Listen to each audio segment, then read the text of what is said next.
வணக்கம் தோழர்களே.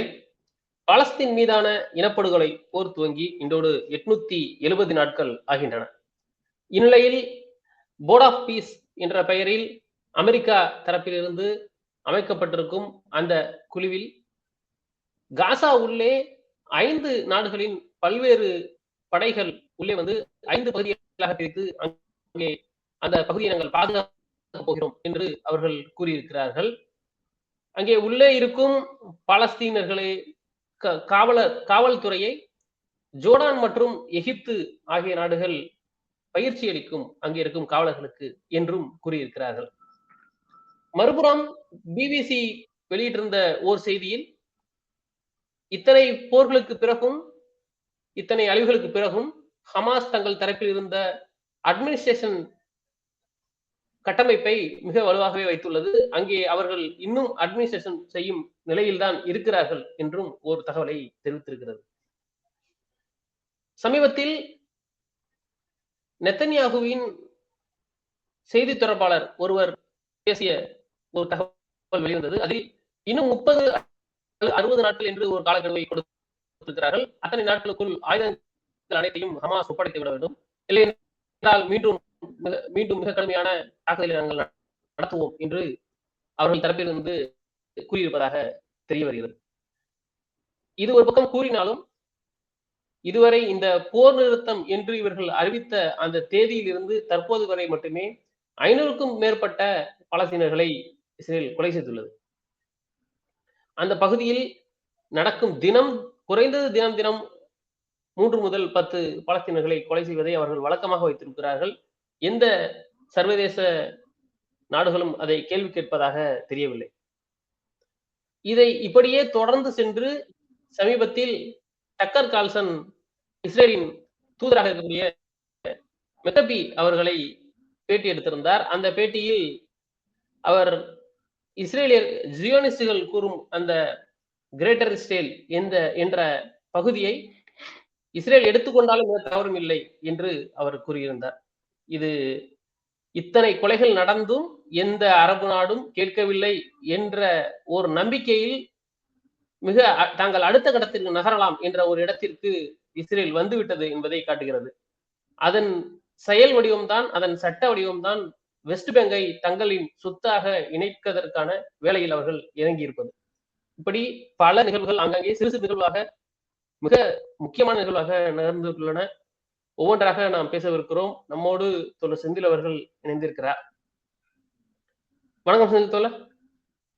வணக்கம் தோழர். நான் தொடக்கத்துல சொன்ன மாதிரியே இந்த போர்ட் ஆஃப் பீஸ்னு இவங்க வச்சிருந்தது, நீங்க அப்பவே சொன்னீங்க இவங்க வந்து ஏமாத்துறதுக்கு தான் பண்றாங்க, இதுல எந்த நம்பிக்கையும் இவங்கள்ட்ட இருக்காது அப்படின்னு நீங்க சொன்னீங்க. இதுல முதல் நாடா வந்து இந்தோனேஷியா நாங்க வந்து 8000 பேர் வரைக்கும் நாங்க அனுப்புறோம்னு சொல்லியிருந்தாங்க. இப்ப 1000 பேரை உடனடியா அனுப்புறதுக்கு தயாரா இருக்கும் அப்படின்னு இந்தோனேஷியா தரப்புல இருந்து சொல்லப்பட்டிருக்கு. இதுல இன்னும் 2 நாடுகள் வந்து எனக்கு ஆச்சரிய தரக்கூடிய நாடுகள் பேரை நான் பார்த்தேன். ஒண்ணு கொசவா, இன்னொன்னு வந்து அல்பேனியா. இந்த அல்பேனியால வெளியே பாக்குறவங்களுக்கு அது யூரோப்ல இருக்கக்கூடிய ஒரு தெற்கத்தி நாடு அப்படின்னு தோணும். மேபி அதுல வந்து கிறிஸ்தவர்கள் இருப்பாங்க. ஆனா அவங்க ரொம்ப ஆக்டிவா தேர்ந்தெடுத்த 5 நாடுமே வந்து இஸ்லாமியர்கள் அதிகம் வாழக்கூடிய நாடுகள். அந்த அல்பேனியா வந்து சோவியத்துக்கு முன்பு வந்து மிக உள்ளுக்குள்ளே இஸ்லாமிய வழிபாட்டு முறை இருந்துச்சு. சோவியத் பிரிஞ்சதுக்கு அப்புறம் மிக தீவிரமாக மத நம்பிக்கையை வெளிப்படுத்தக்கூடிய மக்கள் தான் அந்த மக்கள். ரொம்ப பர்டிகுலரா அந்த 5 நாடுகளை செலக்ட் பண்ணி இவங்கெல்லாம் உள்ள போய் இது பண்ணுவாங்க அப்படின்றாங்க. அவங்க என்ன பண்ண போறாங்கன்றது நமக்கு இங்கேயே தெரியுது, இப்பவே தெரியுது. இதுல இந்த தினசரி நடக்கக்கூடிய கொலைகளை எந்த அரபு நாடுகளும் கண்டிக்கல அப்படின்ற ஒரு மைண்ட் செட் வந்த பிறகுதான் இவங்க வெஸ்ட் பேங்கை இணைக்கிறதுக்கு போறாங்க அப்படின்னு நல்லா தெரியுது. இந்த வெஸ்ட் பேங்கை இணைக்க விட மாட்டேன்னு ட்ரம்ப் சொன்னதா இருக்கட்டும், இப்பவும் இவங்க நாங்க வெஸ்ட் பேங்கை இணைக்க கூடாது அப்படின்னு சொல்லி நேற்று ஒரு அறிக்கை விட்டுருக்காங்க சவுதி அரேபியா தரப்புல இருந்து, அந்த ஓஐசி தரப்புல இருந்து. ஆனா இது எதுவுமே அவங்க காதுல வாங்கிக்கிற மாதிரியே தெரியல இஸ்ரேல். இவங்க அடுத்து இவங்க என்ன பண்ணுவாங்கன்னு நினைக்கிறீங்க? ஏன்னா வந்து இப்ப பட்டவத்தனமா ஓப்பனா சொல்லிட்டாங்க, மிடில் ஈஸ்ட் எடுத்தா எடுத்துக்கட்டுமே, ஒன்னும் தப்பு இல்லையே, it would be fine if took it all அப்படின்னு அதனுடைய அமெரிக்காவுடைய இஸ்ரேலுக்கான தூதர் சொல்றாரு. இதை எந்த அளவுக்கு நீங்க சீரியஸா எடுத்துக்குவாங்கன்னு நீங்க நினைக்கிறீங்க? அதாவது நீங்க சொன்ன விஷயத்துல இருந்து 5 மெம்பர் ஸ்டேட் வந்து படைகளை வந்து அனுப்புறேன்னு சொன்னது மெம்பர் ஸ்டேட்ல ஒண்ணு வந்து இந்தோனேஷியா. நீங்க சொல்ற அந்த கொசோவோங்கிறது ஒரு சிஏஏ ப்ராஜெக்ட். அது வந்து ஒன்றும் இண்டிபெண்டன்ட் நேஷன் சொல்ற அளவுக்கு ஒன்றும் சிறப்பு வாய்ந்ததெல்லாம் கிடையாது. அது வந்து சிஏஏவுக்காக உருவாக்கப்பட்ட ஒரு பேஸ், அவ்வளவுதான் கொசோவோங்கிறது. கம்ப்ளீட்டா அந்த விடுதலை போராட்டம்ங்கிறது சிஏஏவால கட்டமைக்கப்பட்ட விடுதலை போராட்டம். கம்ப்ளீட் சிஏஏவுடைய ஆட்கள் மட்டும் இருக்கக்கூடிய இடம். இன்னும் சொல்ல போனா கொசோவோங்கிறது ஆரம்ப கட்டத்திலிருந்து போஸ்னியா இது கொசோவா பிரச்சனை, செர்பியா பிரச்சனை, இதுக்குள்ளேயே இஸ்லாமிக் டெரரிசத்தை வந்து வளர்த்து கொண்டு வந்ததுக்கு ப்ரீடிங் கிரவுண்டா இருந்தது கொசோவா தான். கொசோவா, செர்பியா அந்த பகுதிகளில் தான் வந்து இஸ்லாமிக் டெரரிஸ்ட் ஆர்கனைசேஷன்ஸை வந்து வளர்த்து கொண்டு வந்தானுங்க சிஐஏ. அதுக்கப்புறம் தான் அவனுங்களை கொண்டு வந்து ஆப்கானிஸ்தான்லலாம் இறக்குனது. ஸோ இது வந்து அடிப்படையான விஷயம். யூகோஸ்லாவியாவினுடைய போருக்கு அப்புறம் வந்து அவனுங்க பண்ண முக்கியமான வேலைகள்ல இதெல்லாம் முக்கியமானது. அதுல வந்து கொசோவாவுக்கு எதிரான இனப்படுகொலை நடந்ததுன்னு சொல்லிட்டு அதை வந்து இனப்படுகொலையாவே அன்னைக்கு அங்கீகாரம் பண்ணி தான் வந்து கொசோவாவுக்கான தனிநாடு வாக்கெடுப்பை நடத்தி கொசோவாவை தனிநாடா பிரிச்சானுங்க. அதே போல அல்பேனியாங்கிறது எம்இகே தீவிரவாதிகள், குறிப்பா வந்து ஈரானுக்குள்ள இருந்து ஈரானுடைய இப்போ ரெவல்யூஷனரி அரசாங்கத்திற்கு எதிராக இயங்கிட்டு இருந்த தீவிரவாத குழுக்கள். அவனுங்க இடதுசாரிகள்னு சொல்றாங்க, இலங்கையில இருக்கிற ஜேவிபி மாதிரி தீவிரவாத குழுக்கள் தான் அவனுங்க. ஸோ அந்த தீவிரவாத குழுக்களுக்கு அடைக்கலம் கொடுத்திருக்கிறது அல்பேனியா. இப்போ அமெரிக்காவினுடைய கான்ஸ்ட்ரக்ட் அது. அல்பேனியாங்கிறது அமெரிக்காவினுடைய ஒரு பேஸ் மாதிரி இயங்குது மிடில் ஈஸ்டை பொறுத்தளவுல. ஸோ அங்க தீவிரவாதிகளுக்கு புகலிடம் கொடுக்கறது, தீவிரவாதிகளுக்கு முக்கியமான நாடா இருக்கிறது அல்பேனியா. அல்பேனியாவினுடைய அதிபர் சமீபத்தில் இஸ்ரேலுக்கு வந்திருந்தான். அப்ப வெளிப்படையாவே பேசியிருந்தான், ஈரான்ங்கிறது ஒரு டெரர் ஸ்டேட்டு, அந்த ஸ்டேட்டுக்கு எதிரான நடவடிக்கை, அந்த ஆட்சியை வந்து வெளியேற்றுற வரைக்கும் இந்த பகுதியில வந்து அமைதி நிலவாது. ஸோ அதற்கு தேவையான எல்லா உதவிகளையும் அல்பேனியா பண்ணும் அப்படின்னு சொல்லிட்டு வெளிப்படையாவே அறிவிச்சுட்டு போயிருந்தான். ஸோ இவனுங்க தான் இதுல சேர்ந்துருக்கிறானுங்க. இப்போ இதுல இவனுங்களுடைய நோக்கம், இவனுங்க யாரு அப்படின்னு நீங்க பாத்தீங்கன்னா, இதுல இன்னும் சொல்ல போனா பெரிய அளவுக்கான வாய்ப்புகள் இருக்கக்கூடிய இன்னும் 2 முக்கியமான நாடுகள், ஒன்னு வந்து பாகிஸ்தான், இன்னொன்னு பங்களாதேஷ். இவனுங்க 2 பேரும் இதுல துருப்புகளை அனுப்புறதுக்கு வாய்ப்புகள் நிறையவே இருக்கு. ஆனா இப்ப அவனுங்க சொல்லிக்கிறானுங்க, பாகிஸ்தான் வந்து வெளிப்படையா சொல்லிக்கிட்டு இருக்கான், நாங்க வந்து ஹமாஸை டிசாம் பண்றதுக்குலாம் எங்களுடைய இது பயன்படாது, எங்களுடைய அமைதி பாதுகாக்கிறதுக்காக மட்டும்தான் நாங்க போவோம். இவன் யாருக்காக போறான்னா சவுதி அரேபியா, துருக்கிக்காகத்தான் போறான். இப்ப சவுதி அரேபியா, துருக்கி எல்லாம் வந்து நேரடியா இதுல தலையிட முடியாதுங்கிறதுக்காக அவனுங்களுடைய ப்ராக்சியா தான் வந்து பாகிஸ்தான் அனுப்ப போறானுங்க. அதே போல இன்னைக்கு உங்களுக்கு தெரியும், இப்போ பங்களாதேஷ்ல இப்ப ஆட்சி மாற்றம் ஏற்பட்டிருக்கு. இவன் இப்ப வந்திருக்கிற புது அதிபர் வந்து என்ன மாதிரி இயங்குவான்னு தெரியல. ஆனா கிட்டத்தட்ட நியூட்ரலைஸ் பண்ணிட்டானுங்க பங்களாதேஷ் அமெரிக்காவுக்கு ஆதரவான நாடா மாத்திட்டானுங்க. ஸோ அதனால பங்களாதேஷ்ல இருந்து ஆட்களை அனுப்புறதுக்கான வாய்ப்புகள் நிறைய இருக்கு. அது ஏற்கனவே பத்திரிகைகள்லயும் செய்திகள் வந்து வெளிவந்துகிட்டு தான் இருக்கு. ஸோ இப்போ இப்படியான நாடுகளை இதுக்குள்ள அனுப்புறானுங்க. துருக்கி வந்து தன்னை வந்து இந்த ஃபோர்ஸ்க்குள்ள இணைச்சிக்கிறதுக்கு தயாரா இருக்கிறதா சொல்லியிருக்கிறானுங்க. அதே போல போலீஸ் ஃபோர்ஸுக்கு பயிற்சி கொடுக்கறதுக்கு துருக்கியுமே தயாரா இருக்கிறதா சொல்லியிருக்கிறானுங்க. ஆனா துருக்கியை வந்து இஸ்ரேல் வந்து அனுமதிக்க மாட்டேன் அப்படின்னு சொல்லிக்கிட்டு இருக்கான். அதுதான் அந்த முரண்பாடு. ஸோ அதனால அந்த முரண்பாட்டுல துருக்கி வந்து இன்னும் முழுமையா உள்ளுக்கு நுழைய முடியாத நிலையில இருக்கு. நீங்க சொன்ன மாதிரி ஜோர்டானும் எஜிப்தும் போலீஸ் ஃபோர்ஸஸ்க்கு நாங்கள் தான் பயிற்சி கொடுக்க போறோம்னா, பிஏ உடைய போலீஸ் ஃபோர்ஸ் தான், பாலஸ்தீன் அத்தாரிட்டியினுடைய போலீஸ் ஃபோர்ஸ், அவனுங்களுக்கு நாங்கள் பயிற்சி கொடுக்க போறோம் அப்படின்னு சொல்றானுங்க. அவனுங்க பயிற்சி, அமெரிக்கன் பயிற்சி, இல்ல இஸ்ரேலினுடைய பயிற்சி எல்லாமே ஒண்ணுதான். ஜோர்டான்ங்கிறது ஆல்ரெடி ஒரு பிஏ தான். பிஏ என்ன பண்ணிட்டு இருக்கோ அதான் ஜோர்டான் பண்ணிட்டு இருக்கு. ஸோ அதனால ஜோர்டான்ல இருந்து பயிற்சி கொடுத்தாக்க சிறப்பா இருக்கும். ஏன்னா அவனுங்க எல்லாருமே ஒரே மாதிரி இயங்கணும். ஸோ அதனால அந்த கன்சிஸ்டன்சி பிரச்சனை வராதுங்கிறதுக்காக ஜோர்டான் வந்து அதுல முன்னிறுத்துறானுங்க. இப்ப ஜோர்டான்ங்கிறது மிக முக்கியமான நாடா இப்ப வரப்போற போர்ல வந்து பங்கெடுக்க போகுதுங்கிறத வெளிப்படையாவே காட்ட ஆரம்பிச்சிட்டானுங்க. அவனுங்களுடைய பேசஸ் முழுக்க வந்து அமெரிக்காவினுடைய ஃபைட்டர் ஜெட்ஸ் இப்ப நின்றுட்டு இருக்கு. அதனால அடுத்த போர்னு ஏற்பட்டுச்சுன்னாக்க ஈரானுடைய தாக்குதலுக்கு உள்ளாகக்கூடிய முக்கியமான நாட்டுல ஜோர்டான் வந்து ஒரு முக்கிய பங்கு வகிக்கும் அப்படிங்கிறத நம்மளால இப்பவே யூகமா சொல்ல முடியும். ஸோ இவனுங்களாம் தான் சேர்ந்து இந்த போர்ட் ஆஃப் பீஸ்ல ஃபோர்ஸஸை வந்து நாங்க அனுப்புறோம், பயிற்சி கொடுக்குறோம் அப்படின்னு சொல்லிட்டு வரானுங்க. ஆனா இன்னும் டெக்னோக்ராட்டிக் கவர்மெண்ட்டை இவனுங்க உருவாக்குனதை உள்ளுக்கு அனுப்புறதுக்கு இஸ்ரேல் வந்து மறுத்துக்கிட்டு தான் இருக்கான். அவனுங்க இன்னும் உள்ளுக்கு போக முடியல. ஆனா ஃபோர்ஸஸை கொண்டு போய் நிறுத்துறதுக்கான பேச்சுவார்த்தை, அதுக்கு நாங்க வந்து வாலண்டியரா வர்றோம், அதுக்கு நாங்க ஒப்புதல் கொடுக்குறோம்னு சொல்லிட்டு ஒரு பெரிய நாடகத்தை இவனுங்க எல்லாம் நடத்திட்டு இருக்கானுங்க. டெக்னோக்ராட்டிக் கவர்மெண்ட் சிவிலியன் அரசாங்கத்தை நடத்துறதுக்கான கவர்மெண்ட் மெம்பர்ஸை வந்து இன்னும் உள்ளுக்கு விட மாட்டேன்றானுங்க. அந்த மெம்பர்ஸே பப்பட்டுகள் தான். அமெரிக்கா சூஸ் பண்ணவனுங்க, இஸ்ரேல் சூஸ் பண்ணவனுங்க தான் அவனுங்க. ஆனா அவனுங்களே அனுமதிக்காம ஃபோர்ஸஸை பத்தி பேசிக்கிட்டு இருக்கிறானுங்க. இவனுங்களுக்கு ஏதோ ஒண்ணு பண்ணியிருக்கோம், நாங்க வந்து காசாவுடைய மக்களுக்கு வந்து நாங்க இந்த போரை வந்து நிறுத்தினதுல எங்களுக்கு முக்கிய பங்கு இருக்கு, இதுதான் சரியான தீர்வு பாலஸ்தீனியர்களுக்கு, பாலஸ்தீன் மக்களுக்கான பிரச்சனையை தீர்க்கறதுக்கு ட்ரம்ப் தான் இருக்கிறாரு, இப்ப ட்ரம்பினுடைய தீர்வு தான் இப்ப வைக்கப்பட்டிருக்கு. ஸோ அதனால ட்ரம்ப்புக்கு வந்து முக்கியத்துவம் கொடுத்து அவனை வந்து மீடியா இமேஜ் கிரியேட் பண்றதுக்காக மட்டும்தான் இந்த கூட்டங்கள் எல்லாமே நடக்குது. இதுல அவனுக்கு வந்து உள்நாட்டுக்குள்ள அமெரிக்காக்குள்ள இதை வந்து பெரிய நோபல் பீஸ் பிரைஸுக்கு தகுதியான ஆட்களை ஆளா வந்து ட்ரம்ப்பை காட்டுறதுக்காக பயன்படுத்திக்கிறானுங்க, அவங்களுடைய உள்நாட்டு செல்வாக்கு உயர்த்துறதுக்காக. அதே போல இந்த பகுதியினுடைய நாடுகள் வந்து தாங்கள் எல்லாம் வந்து பாலஸ்தீனியர்களுக்காக அல்லும் பகலுமா போராடுறோம், அல்லும் பகலுமா வந்து இந்த போரை நிறுத்தத்துக்காக நாங்கெல்லாம் பாடுபட்டோம்னு காட்டிக்கிட்டு நாடகம் நடத்திட்டு இருக்கானுங்க. இவனுங்க எல்லாருமே எப்ஸ்டீன் கிளாஸ்ன்னு நம்ம சொல்லலாம். எப்ஸ்டீனுடைய இதுல வந்து பங்கெடுத்தவனுங்க தான் இப்ப இவனுங்க எல்லாரும் சேர்ந்து வந்துகிட்டு இருக்கிறானுங்க. ஸோ அதனால இத நம்ம எப்படி பாக்குறதுன்னா, இது பெருசா பாக்குறதுக்குலாம் ஒண்ணும் இல்லை. இது வந்து சும்மா இப்ப நடந்துட்டு இருக்கிற சைட் ஷோவா தான் நடந்துட்டு இருக்கே தவிர இதுக்கு ஒன்றும் எந்த முக்கியத்துவமும் கிடையாது. அது பிராக்டிக்கலான பாசிபிலிட்டியும் அதுக்குள்ள கிடையாது. இன்னொரு விஷயம் என்னன்னாக்கா, இப்ப நம்ம சமீப காலங்கள்ல ஹமாஸினுடைய நடவடிக்கைகள் வந்து இதுக்கெல்லாம் ஒன்றும் பெருசா எதிர்ப்பே தெரிவிக்க மாட்டேங்குது ஹமாஸ். ஸோ அதுதான் இப்ப நமக்கு இருக்கிற பிரச்சனையா இருக்கு.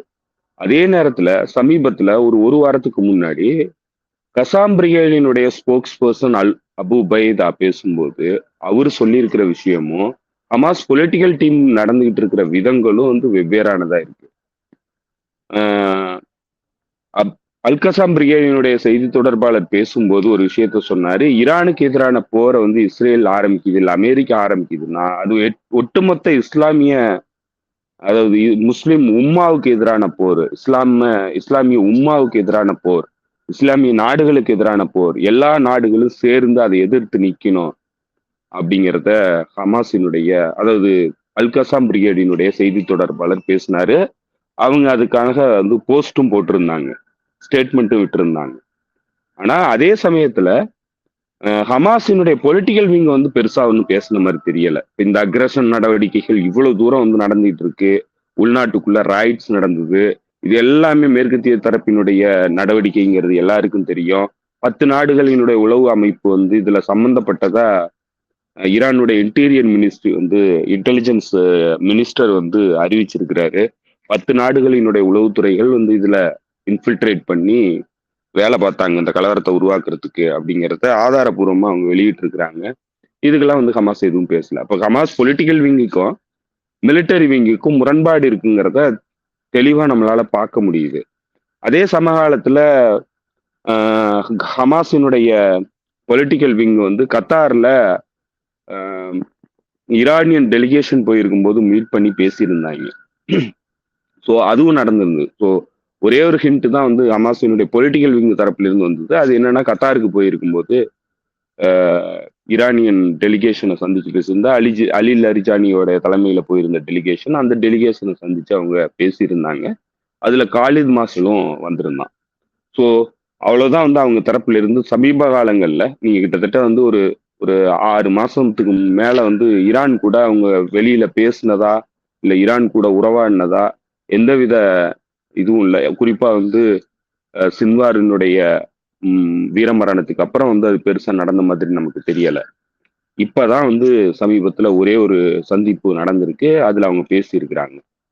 அதை தவிர்த்து இவங்களுடைய சந்திப்புகள் எல்லாமே வந்து துருக்கி அரசாங்கத்து பிரதிநிதிகளை சந்திக்கிறது, இஸ்தான்புல் போறது, கெய்ரோ போறது, இப்படிதான் வந்து இவங்களுடைய நடவடிக்கைகள் இருந்திருக்கே தவிர ஈரானுடைய லீடர்ஸை சந்திக்கிறது இல்ல ஆக்சிஸ் ஆஃப் ரெசிஸ்டன்ஸ் தரப்பினுடைய சந்திப்புகள் இதெல்லாம் வந்து பெருசா நடக்கல. ஸோ அதனால இதுல வந்து ஒரு பெரிய பிளவு இருக்கிறத நம்மளால பார்க்க முடியுது. அது எந்த மாதிரி டெவலப் ஆகும் அப்படிங்கிறது தெரியல. இது கிளியரா தெரியும். பாலஸ்தீனியர்களுக்கு எந்த வகையிலும் நன்மை பயக்கக்கூடியதோ, இல்ல பாலஸ்தீன பிரச்சனைக்கான தீர்வு வழங்கக்கூடிய நிகழ்வுகளும் இப்ப நடக்கல. அதுக்கு நேர் ஆப்போசிட்டா நடக்குது. எல்லாமே வந்து பாலஸ்தீன கொஸ்டினை வந்து ஒண்ணுமில்லாம ஆக்கணுங்கிறதுக்கான நோக்கத்தோட தான் வந்து நடக்குது. இதுல வந்து அவனுங்க இதை எல்லாத்தையும் கொண்டு போய் முடிச்சு போடுறானுங்க. எதுலன்னா உலக பிரச்சனைகளோட வந்து முடிச்சு போடுறானுங்க. ஸோ அதுலேருந்தே தெரியுது நமக்கு இதுக்கு இந்த பிரச்சனைக்கான தீர்வு இவங்கள்ட்ட கிடையாது. இந்த பிரச்சனைக்கான தீர்வை நோக்கி இவனுங்க பயணம் பண்ணலைங்கிறது தெரியுது. இவனுங்க எல்லாருமே வந்து ஈரானுக்கு எதிரான போர் நடவடிக்கைக்கு தயாராக இருக்கிறானுங்க. அதற்கு தேவையான நடவடிக்கைகளை தான் வந்து தீவிரமா பார்த்துட்டு இருக்கானுங்களே தவிர பாலஸ்தீனியர்களுக்காக எதுவுமே பண்ணல. இப்ப பேசிட்டு இருக்கிற இதே சமகாலத்துல கடந்த 2 நாட்கள்ல கடுமையான தாக்குதல்கள் காசா உள்ள நடத்தப்பட்டுக்கிட்டு இருக்கு. அதுல காஸ் ஹமாஸினுடைய அதாவது அல்கசாம், நம்ம ஹமாஸையும் அல்கசாமையும் பிரிச்சு பேசலாம்னு நினைக்கிறேன். அல்கசாம் பிரிகேடினுடைய முக்கிய கமாண்டர்ஸ் எல்லாம் வந்து கொலை பண்ணியிருக்கிறானுங்க 2 நாளைக்கு முன்னாடி. ஸோ இது ஒரு பக்கம் நடந்துகிட்டு இருக்கு. அதே போல பிஐஜேவினுடைய கமாண்டரை சமீபத்துல வந்து அசோசினேட் பண்ணியிருக்கானுங்க உள்ளுக்கே வச்சு.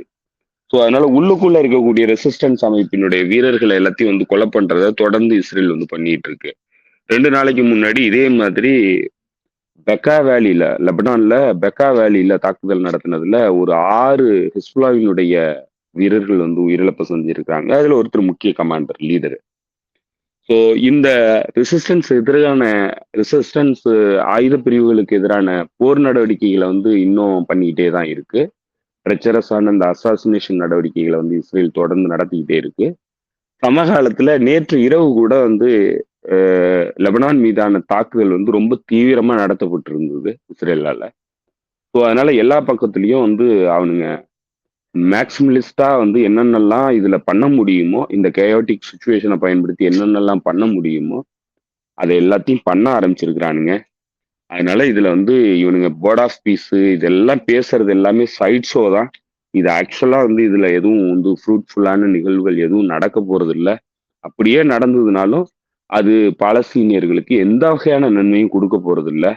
இதை வந்து ஒரு ஒரு பிம்பமா வந்து காட்டிக்கிட்டு இங்க இருக்கிற அரபு வேசல் ஸ்டேட்ஸ் அடிமைகள் எப்ஸ்டீனுக்கு வந்து மாமா வேலை பார்த்தவனுங்க இல்லை எப்ஸ்டீன் மாமா வேலை பார்த்தது இவனுங்களுக்கு.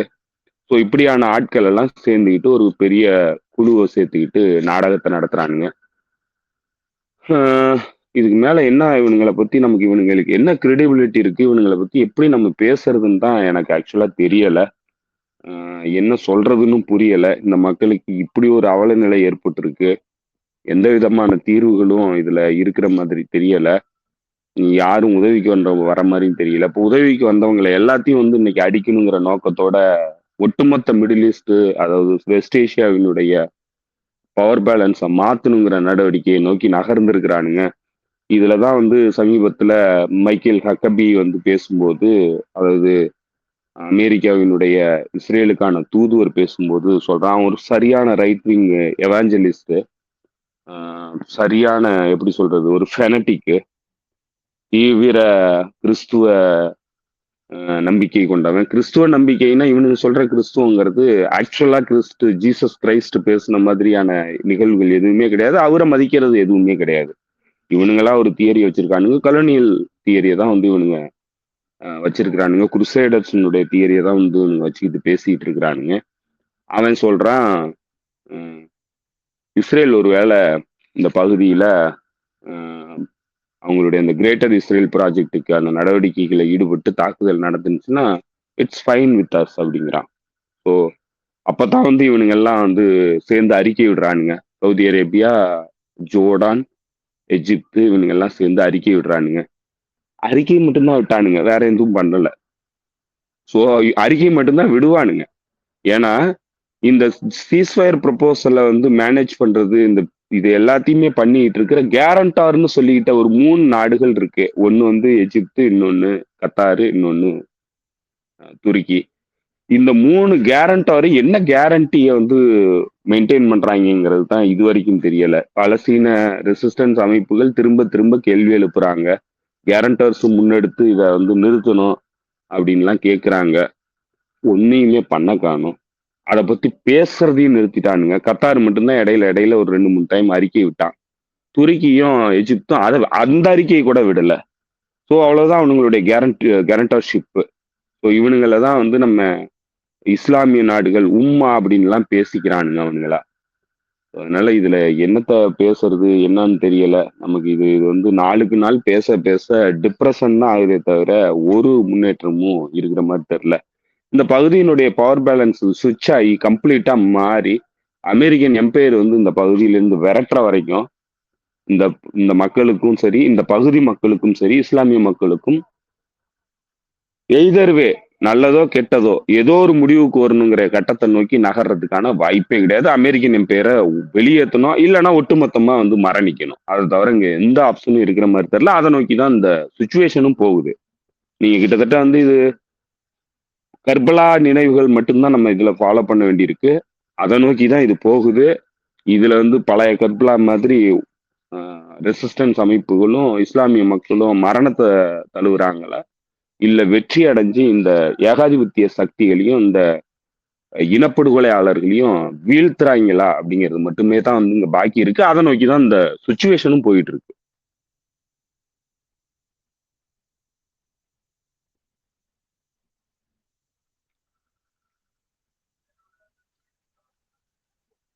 இது கேட்கும்போதே ரொம்ப இதுவா தான் இருக்குது. ஏன்னா எந்த அளவுக்கு இது வந்து ஒரு மோசமான சூழ்நிலையை மாத்தி வச்சிருக்கிறாங்க இவங்க அப்படின்றது நம்மளால புரிஞ்சுக்க முடியுது. இதுல வந்து இப்போ இதை இந்த மேற்காசியால மிக முக்கியமானதா உலகமே ஒத்து கவனிச்சுக்கிட்டு இருக்கக்கூடிய இந்த ஈரான் சுத்தி நடக்கக்கூடிய இந்த விஷயங்கள், எல்லாரும் வெளியில இருந்து பேசக்கூடிய ஆட்கள்லாம் என்ன மாதிரியான இது பாக்குறாங்க அப்படின்னா, வெனிசுலா மாதிரி அசாசினேஷன் அல்லது வந்து ஆட்கள் கடத்திட்டு போற ஒரு இடத்துக்கு வந்துருவாங்களோ அமெரிக்கா, அதுக்கு வந்து ஈரான் இடம் கொடுத்துருமோ அப்படின்னு ஒரு பக்கம் பார்க்கப்படுது. இன்னொரு பக்கம் பாத்தீங்கன்னா, நீங்க முதல்ல சொன்ன மாதிரி 10 நாடுகளின் உளவுத்துறை வந்து சேர்ந்து இந்த வேலையை பண்ணுச்சு அப்படின்னு சொன்னீங்க இல்லையா? அதே போல அந்த 10 நாட்டு உளவுத்துறைகளும் வந்து ஏதோ ஒரு வேலையை பார்த்துக்கிட்டு தான் இருக்கிறாங்க அப்படின்னு நல்லா தெரியுது. சமீபத்துல வந்து அமெரிக்காவில் இருக்கக்கூடிய, இங்கிலாந்துல இருக்கக்கூடிய வெவ்வேறு கல்வி நிறுவனங்கள் சொல்றாங்க அது இதுன்னு சொல்லி அவங்க எல்லாம் வந்து சேட்டலைட் மூலமா சில தகவல்கள் எல்லாம் திரட்டி இஸ்ரேலுக்கு கொடுத்துக்கிட்டு இருக்கிறாங்க ஈரான் உள்ள இருந்து. இப்போ இந்த 2 நாளைக்கு முன்னாடி பேசின அதனுடைய வெளியுறவுத்துறை அமைச்சர் வந்து இவரு அரகாட்சி என்ன சொல்லியிருந்தாருன்னா, பேச்சுவார்த்தை எல்லாம் ஸ்மூத்தா தான் போயிட்டு இருக்குது. நாங்க எங்களுக்கு ஒரு 2-3 நாள்ல வந்து நாங்க அக்ரிமெண்ட்டை தயார் பண்ணி பிரசிடென்ட் ஆபீஸ்ல கிளியரன்ஸ் வாங்கி நாங்க அனுப்பிடுவோம் அமெரிக்காவுக்கு அப்படின்றாங்க. இது 2ஆ பார்க்கப்படுது. ஒரு பக்கம் வந்து 2 தகவல்கள் வருது. ஏன்னா எந்த மீடியாவும் நம்ப முடியல இப்போ. என்ன தகவல் வருதுன்னா, ஒண்ணு கன்ஃபார்மா இன்னைக்கு நைட்டு இல்ல நாளைக்கு நைட்டு தாக்குதல் நடத்திடுவாங்க அப்படின்னு ஒண்ணு சொல்லப்படுது. அமெரிக்கா தாக்குதல் நடத்தும் ஈரான் மேல அப்படின்னு சொல்லப்படுது. மறுபக்கம் இல்ல அப்படிலாம் இல்ல. இந்த இது வந்து ஸ்மூத்தா போயிட்டு இருக்குது. இன்னும் ஒரு வாரம் தாக்கு பிடிச்சா இது வந்து சக்சஸ் ஆயிரும் இந்த பேச்சுவார்த்தை அப்படின்னு 2ஆ இருக்குது. எது ஆக்சுவலா உண்மை? சக்சஸ் ஆகிறதுக்கான வாய்ப்பே கிடையாது. ஏன்னா நோக்கமே சக்சஸ் பண்றதே கிடையாது. ஸோ அதனால அந்த ஆப்ஷனே கிடையாதுன்னு நீங்க விட்டுறலாம். இது ஒன்னே ஒரே ஒரு ஆப்ஷன் மட்டும்தான். போர் மட்டும்தான். போருங்கிற ஆப்ஷன் மட்டும்தான் இருக்கு. அதுக்கு தான் இவ்வளவு பெரிய ஒரு பில்டப் வந்து மிலிட்டரி பில்டப் வந்து இந்த பகுதியில நடக்குது. ஏன்னா அவனுங்களுடைய நோக்கமே ஈரானை வந்து அழிக்கணுங்கிறது மட்டும்தான். ஸோ இப்போ மற்ற ஆக்சஸ் ஆஃப் ரெசிஸ்டன்ஸ் அமைப்புகளை வந்து வீக்கன் பண்ணியிருக்கிறானுங்க. குறிப்பா வந்து ஹெஸ்புல்லாவை வீக்கன் பண்ணிட்டானுங்க. ஹமாஸ்ன்னு நம்ம திரும்ப திரும்ப சொல்ல வேண்டியதில்லை. அதனுடைய ஆர்ம்டு விங்கா இருக்கக்கூடிய கசாம் பிரிகேடு, பிஐஜே, பிஎஃப்எல்பி, டிஎஃப்எல்பி போன்ற அமைப்புகளை வீக்கன் பண்ணிட்டானுங்க. முஜாஹிதீன் பிரிகேட்ஸ் இந்த மாதிரி பல அமைப்புகளை வந்து வீக்கன் பண்ணியிருக்கிறானுங்க. முக்கிய தலைவர்கள் வந்து வீழ்த்தப்பட்டிருக்கிறாங்க. ஸோ இதுல வந்து பெரிய அளவுக்கு பாலஸ்தீனியர்கள் பின்னடைவுகளை சந்திச்சிருக்கிறாங்க. இதெல்லாம் பண்ணியிருக்கிறாங்க.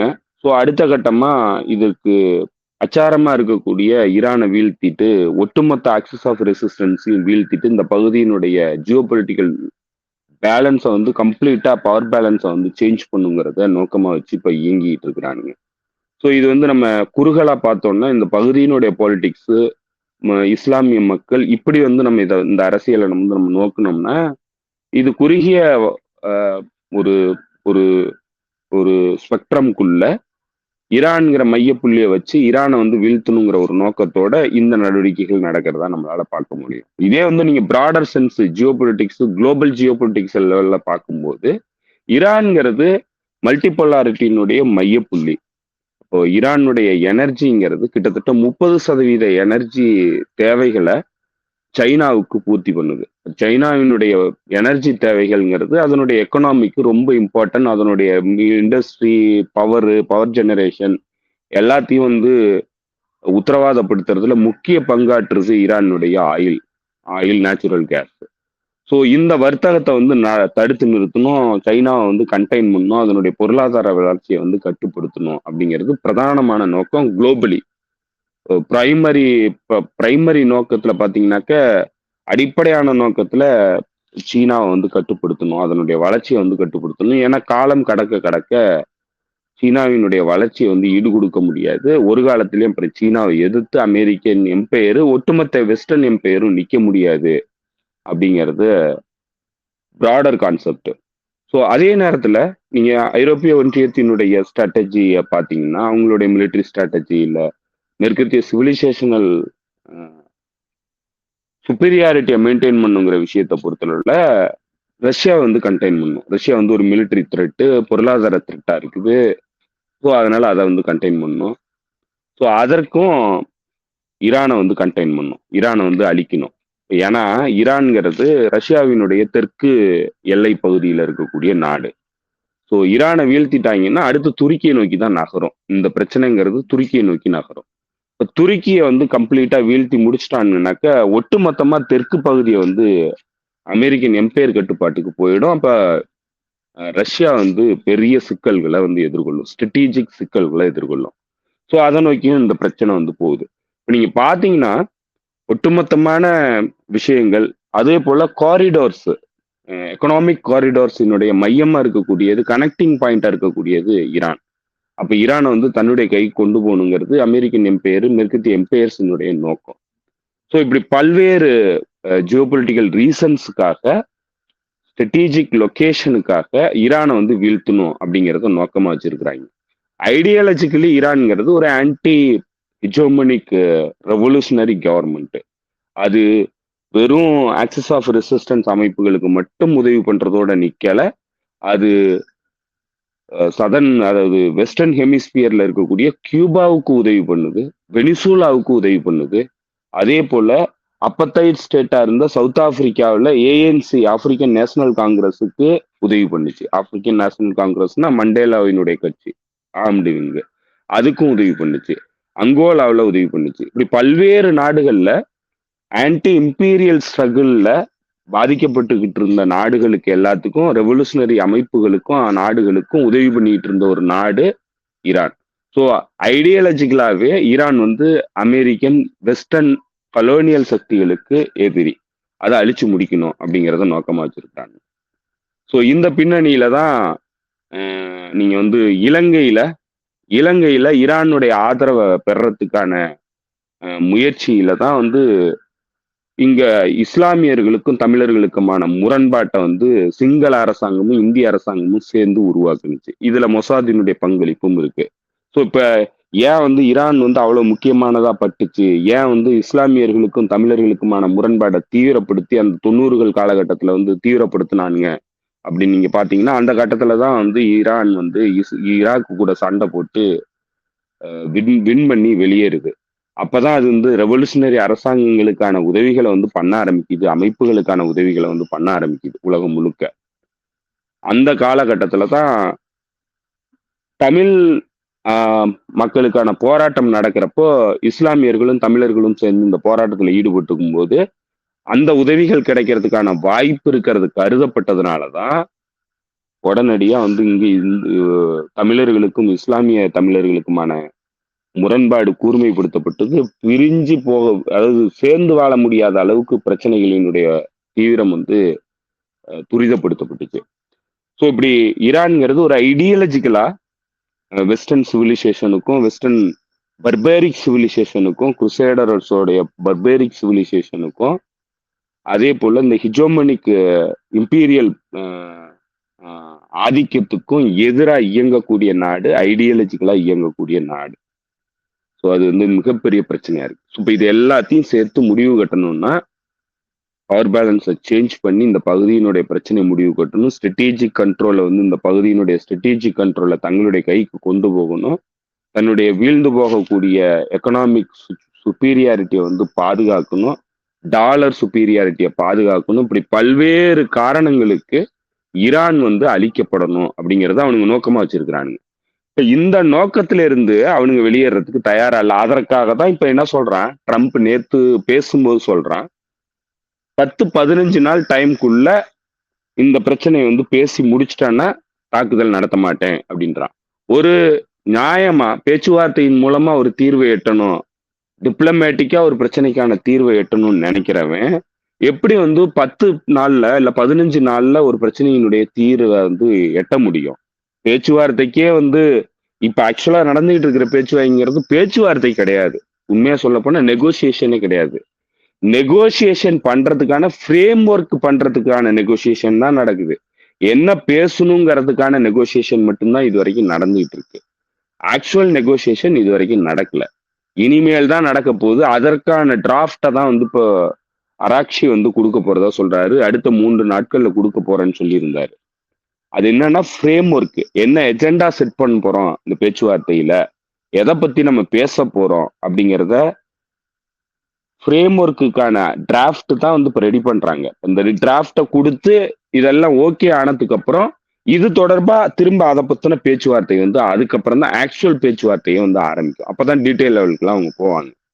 ஸோ இதை 3 நாட்கள்ல நாங்க வந்து இந்த டிராஃப்டை வந்து கொடுப்போம்னு சொல்லியிருந்தாங்க. இன்னைக்கு அவனுங்க வந்து பத்திரிகைகள்ல செய்திகளை கசிய விடுறானுங்க.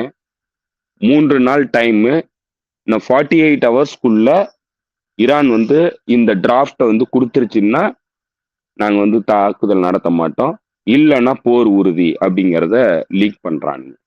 ஸோ அதனால இதுல எங்க 48 மணி நேரத்துல ஏன் இவ்வளவு அவசரம்? ஏன் 1 நாள் 2 நாள் டிலே ஆனா என்ன பிரச்சனை?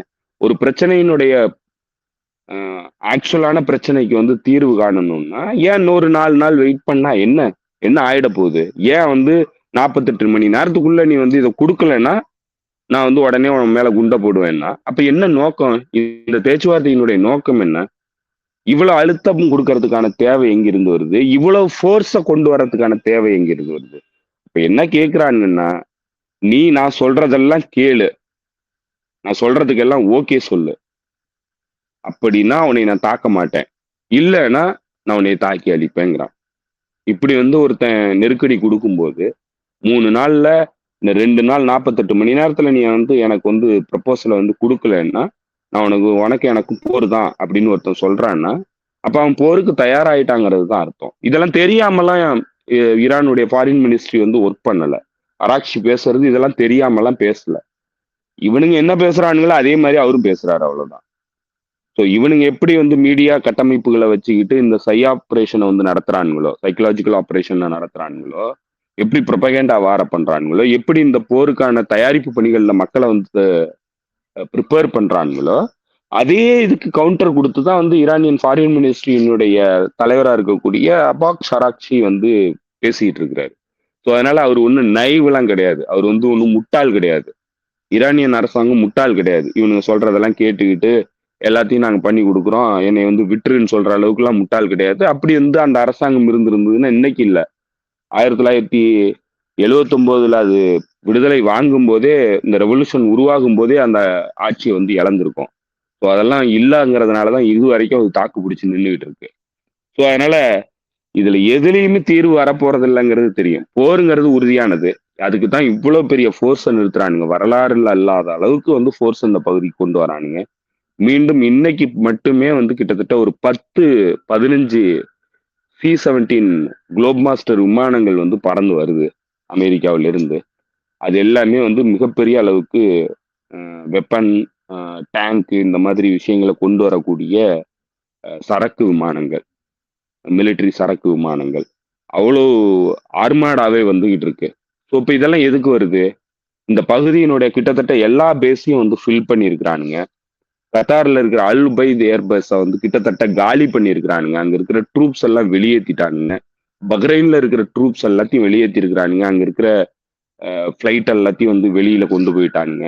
எல்லாத்தையும் வந்து Saudi Arabia, United Arab Emirates, Jordan போன்ற நாடுகளுக்கு நகர்த்தி இருக்கிறானுங்க. ஈராக் மீதும் தாக்குதல் நடத்த போறோங்கிறத சொல்றாங்க.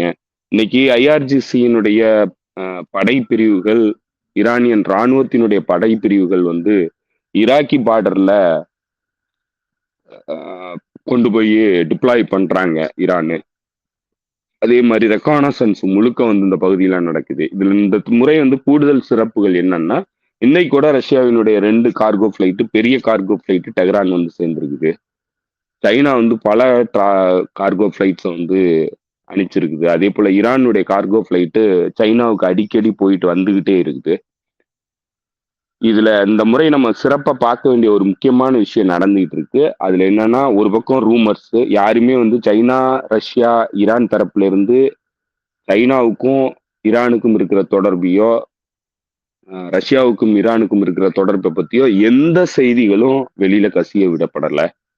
அதே நேரத்துல சிம்பாலிக்கான சில விஷயங்கள் நடந்துகிட்டு இருக்கு. அதுல நம்ம கிளியரா உணர முடியுது. சைனா வந்து முழுக்க முழுக்க ஈரானுக்கு உதவி பண்ணிட்டு இருக்குங்கிறத நம்மளால உணர முடியுது. அதே போல ரஷ்யாவும் தன்னால முடிஞ்ச அளவுக்கு உதவிகளை பண்ணுதுங்கிறத நம்மளால கிளியரா பார்க்க முடியுது. என்னன்னா, குறிப்பா சமீப காலங்கள்ல கடந்த ஒரு 2 வாரத்துல சைனாவினுடைய சேட்டலைட் இமேஜஸ் வந்து ரிலீஸ் செய்யப்படுது. அதுல எங்கெங்க அமெரிக்கன் ஃபிளைட், குறிப்பா வந்து டியோகோ கார்சியால இருக்கக்கூடிய அமெரிக்கன் ஃபிளைட்ஸ், அலுபைத் ஏர்பேட்ஸ்ல இருக்கக்கூடியது, ஜோர்டான்ல இருக்கக்கூடியது, சவுதி அரேபியாவில் இருக்கக்கூடியது, எல்லாத்தையும் லைவ் டேட்டாவை, சேட்டலைட் டேட்டாவை வந்து அவங்க பொது வெளியில பப்ளிஷ் பண்றாங்க. இது வந்து சைனாவினுடைய புதுமையான நடவடிக்கை. இது வரைக்கும் இதுக்கு மாதிரி அவங்க பண்ணதில்லை. இப்ப பண்ணிக்கிட்டு இருக்காங்கன்னா இன்டெலிஜென்ஸ் இன்புட் கொடுத்துக்கிட்டு இருக்காங்கிறது அர்த்தம். இன்னும் well respected analyst Alastair crook போன்றவர்கள் உறுதியாவே நம்புறாங்க சைனாவும் ரஷ்யாவும் நிறைய உதவிகளை பண்ணிட்டு இருக்கு. குறிப்பா வந்து சைனா வந்து பைடு சிஸ்டம், அதாவது ஜிபிஎஸ் மாதிரியான பைடு சிஸ்டத்தை வந்து ஈரானுக்கு கொடுத்துருக்குங்கிறாரு. அதே போல அதுக்கு தேவையான எல்லா நெட்வொர்க், அந்த டேட்டா கலெக்ஷனுக்கான நெட்வொர்க் எல்லாத்தையும் வந்து அவங்க கொடுத்துக்கிட்டு இருக்காங்க, கம்ப்ளீட் பேக்கேஜா கொடுத்துக்கிட்டு இருக்காங்க அப்படின்னு சொல்லி அலெஸ்டர் குரூக் சொல்றாரு. மிசைல் பேசஸ்ல ரியல் டைம் இன்ஃபர்மேஷன், அதுவும் குறிப்பா வந்து 500 கிலோமீட்டருக்கு அந்த பக்கம் வரக்கூடிய ஃபிளைட் டேட்டாவை ஈரானுக்கு கொடுக்குற அளவுக்கு கெப்பாசிட்டியோட சைனா வந்து டெக்னாலஜி வந்து ஷேர் பண்ணுது அப்படிங்கிறத சொல்றாரு. 500 கிலோமீட்டருக்கு அந்த பக்கம் இருந்து வரக்கூடிய விமானங்களுடைய லைவ் டேட்டா வந்து கிடைச்சதுன்னா ஈரானியன் மிசைல்ஸ், குரூஸ் மிசைல்ஸ் போன்ற வான் எதிர்ப்பு சாதனங்கள் இதெல்லாம் வந்து ரொம்ப தீவிரமா வேலை பார்க்க முடியும் அப்படிங்கிறத சொல்றாங்க. ஸோ இதெல்லாம் பார்க்கும்போது போருங்கிறது நமக்கு எந்த சந்தேகமுமே இல்லை. அது நம்ம சினிக்கலா பேசுறதா கூட தோழர்கள் நினைக்கலாம். நம்ம விரும்பல அந்த போர் வந்துச்சுன்னா மிகப்பெரிய பாதிப்புகளை நம்ம எதிர்கொள்வோம்.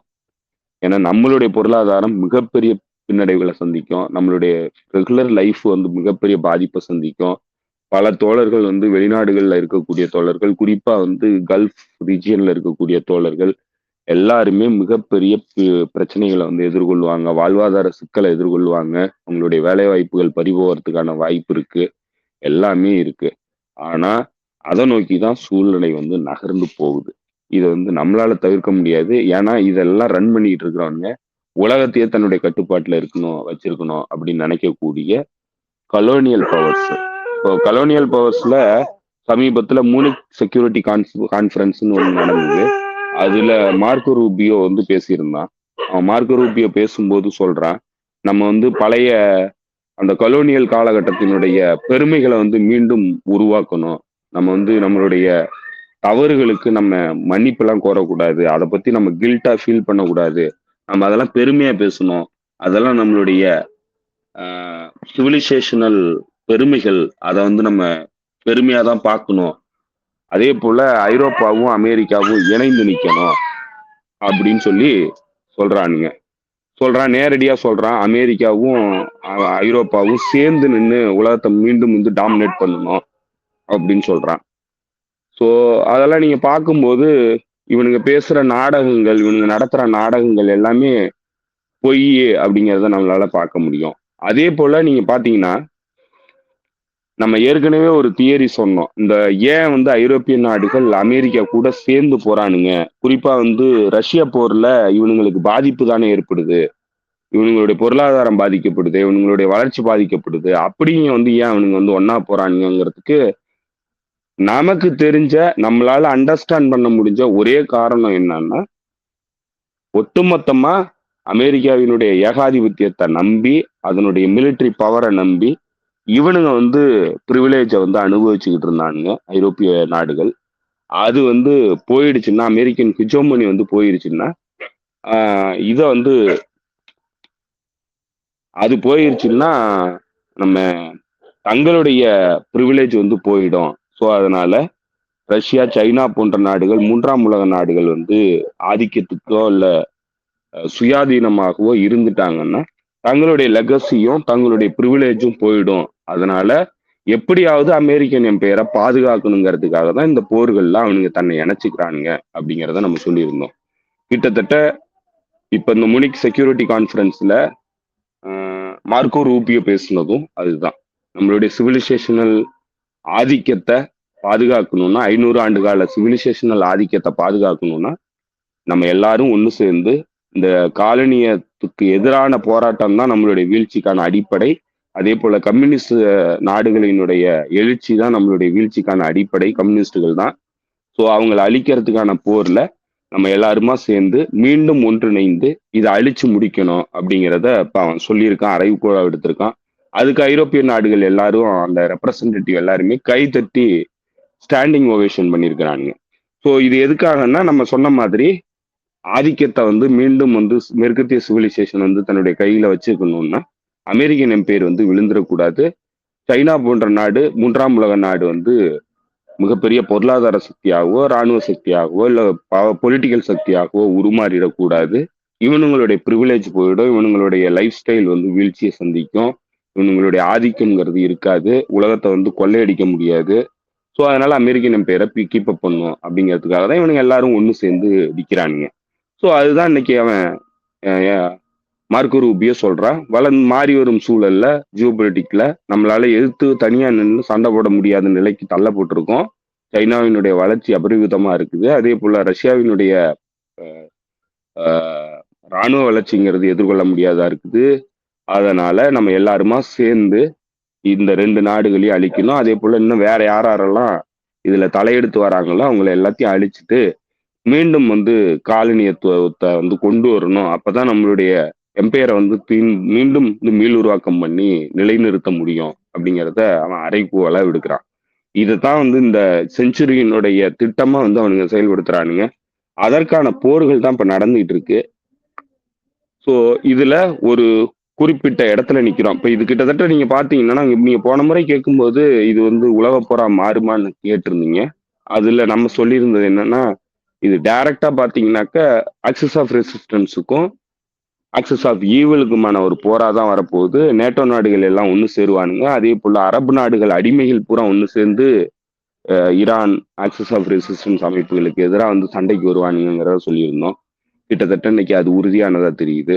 இங்க இருக்கிற அரபு அடிமைகள் எல்லாருமே இதுக்கு தான் வந்து தயாராகிட்டு இருக்கானுங்க. எல்லா பேஸையும் வந்து விட்டுருக்கானுங்க. நீங்க பாத்தீங்கன்னா சவுதி அரேபியாவினுடைய பேஸ்ல பெரிய அளவுக்கு அர்மாடா வந்து நிக்குது. அமெரிக்காவினுடைய விமானங்கள் வந்து இங்க நிக்குது. இந்த ரீஃபியூலிங் டேங்கர்ஸ் எல்லாமே வந்து நின்றுட்டு இருக்கு. அப்போ ஈரானுக்கு எதிரான போருக்கு நாங்க போக மாட்டோம், எங்களுடைய ஏர் ஸ்பேஸை யூஸ் பண்ணக்கூடாது, எங்களுடைய பேசஸை யூஸ் பண்ணக்கூடாதுன்னு இவனுங்க சொல்லிக்கிட்டு இருக்கிறது எல்லாமே பொய் அப்படிங்கிறது கிளியரா தெரியுது. அப்ப இவனுங்க எல்லாருமே சேர்ந்துதான் ஈரானுக்கு எதிரான போருக்கு வரப்போறாங்கிறத நம்மளால உறுதியா சொல்ல முடியுது. அப்ப அப்படியான ஒரு சூழ்நிலை தான் இந்த போரை பொறுத்தளவுல வந்து நகர்ந்து வருது.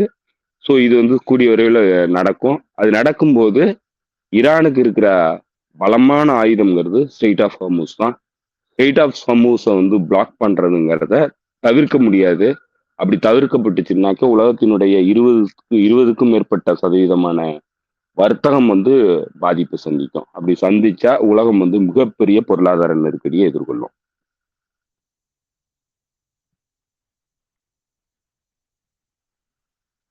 புரியுது தோழர். இது அடுத்து எதை நோக்கி போக போகுது அப்படின்றத நம்மளால ஓரளவுக்கு வெளியிருந்து கணிக்க முடியுது. ஆக்சுவலா நம்ம நேத்தே வேற மாதிரியான நிகழ்வுகள்லாம் எதிர்பார்த்துக்கிட்டு இருந்தோம். ஆக்சுவலா நம்ம நேத்து ஒளிப்பதிவு பண்றதே நம்ம தள்ளி வச்ச காரணமே அதுதான். மேபி அமெரிக்கா வந்து தாக்குதலை தொடங்கிருமோ அப்படின்ற ஒரு அச்சம் இருந்துச்சு. அந்த காரணத்தினாலதான் நம்ம நேற்றைய ஒளிப்பதிவை தள்ளி வச்சு இன்னைக்கு பண்றோம். பார்க்கலாம் அடுத்த நிகழ்வுகள் எப்படி போகுதுன்னு பார்க்கலாம். இன்னும் அவங்க என்ன நீங்க சொல்ற மாதிரி வரலாறு காணாத அளவுக்கு வந்து கூச்சிட்டு இருக்கிறாங்க. எனக்கு ஒரு இது என்ன தோணுச்சு அப்படின்னா, ஒரே ஒரு போட்டோ நான் பார்த்தேன். அந்த போட்டோ என்னன்னா, ஜோர்டான்ல வந்து பீரங்கி வந்து இறங்குறதுக்கான ஃபிளைட் ஒரு ஃபிளைட்டே வந்து பீரங்கியை கேரி பண்ணி போனா இறக்கணும் அப்படின்ற மாதிரியான ஒரு போட்டோ நான் பார்த்தேன். அது ஜோர்டான்ல வந்து இறங்கிட்டதா சொன்னாங்க. அது அப்படி நடந்துச்சு அப்படின்னா, அப்ப அவங்க அதுக்கான அந்த நேரத்தை இழுத்துக்கிட்டே வந்து அது போல ஃபிளைட்டா 10 ஃபிளைட்டா கொண்டு வந்து இறக்கி பீரங்கியை உள்ள கொண்டு வந்து இறக்குறாங்கன்னா, அப்போ வந்து தரை வழியா வந்து ஈரானுக்குள்ள தரைப்படை அனுப்புறதுக்கான வேலையில இறங்குறாங்களோ அப்படின்னு ஒரு சந்தேகம் வருது. அது மிகப்பெரிய உலகப் போர்ல மாறுறதுக்கான கண்கூடா தெரியுற மாதிரியான ஒரு விஷயமா இருக்கு. அப்படியான தகவல் எதுவும் இருக்கா? உண்மையிலே பீரங்கி இறக்கி தரைப்படையை தயார் பண்றாங்களா அவங்க?